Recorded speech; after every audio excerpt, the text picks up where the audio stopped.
Tuhan, hari ini kita bisa berjumpa lagi dalam program satelit Saat Teduh 5 Menit bersama saya Pendeta Ferdinand Tambunan. Hari ini kita akan membahas tentang mengenal Allah dengan judul Tuhan adalah Gembalaku.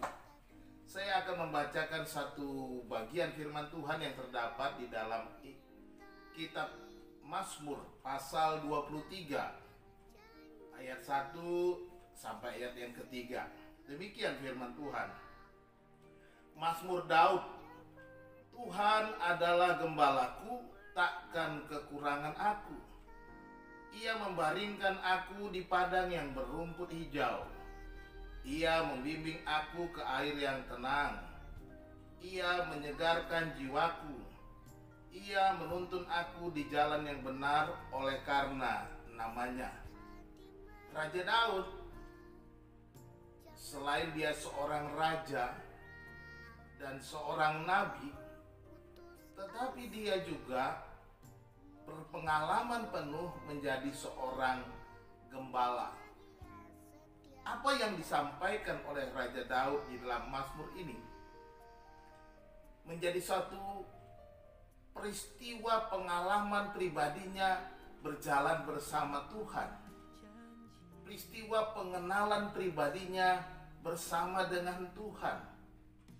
Apa yang digambarkan Daud dalam Mazmur 23 ini menunjukkan bagaimana Tuhan sebagai seorang gembala terhadap domba-dombanya.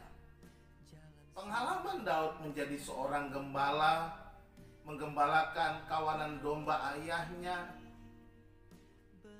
menjadikan dia melihat peristiwa itu sebagai keadaan di mana dia sebagai seorang domba. Dan dia menggambarkan, dikatakan Tuhan adalah gembalaku.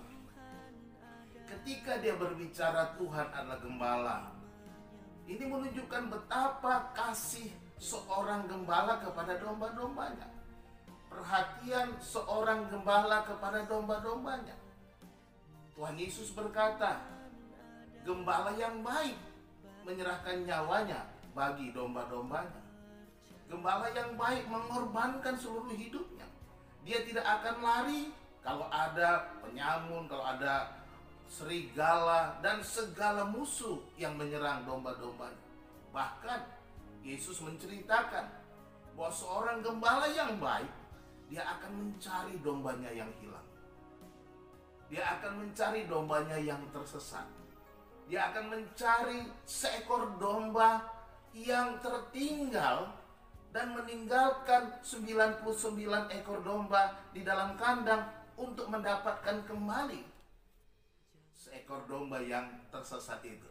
Saudara dikasih Tuhan, Daud menggambarkan ketika kita menjadikan Tuhan itu gembala kita, dia memelihara kita, dia menjaga kita. Dikatakan di dalam ayat ini, membaringkan aku di padang yang berumput hijau. Dan juga berkata, menyegarkan jiwaku, menuntun aku di jalan yang benar. Bahkan dan selanjutnya digambarkan di sana bahwa ketika Tuhan menjadi gembala kita, Tuhan menyertai kita ketika kita melewati lembah-lembah kekelaman, ketika kita melewati mara bahaya, ketika kita melewati tantangan, ketika kita mengalami kesulitan, sakit, penyakit, berbagai macam persoalan kita, Tuhan menyertai kita. Daud berkata, gadamu dan tongkatmu itulah yang menghibur aku. Nah, saudara dikasih Tuhan, jangan khawatir. Tuhan itu gembala. Jadikan dia sungguh-sungguh gembalamu yang menuntun hidupmu, yang memimpin jalanmu, yang memberikan segala kebutuhanmu. Dan biarkan dia berkarya di dalam hidupmu. Dan percayalah, ketika kita menjadikan Tuhan itu gembala, maka kita bisa menikmati kebaikan-kebaikannya. Tuhan Yesus memberkati saudara. Salam.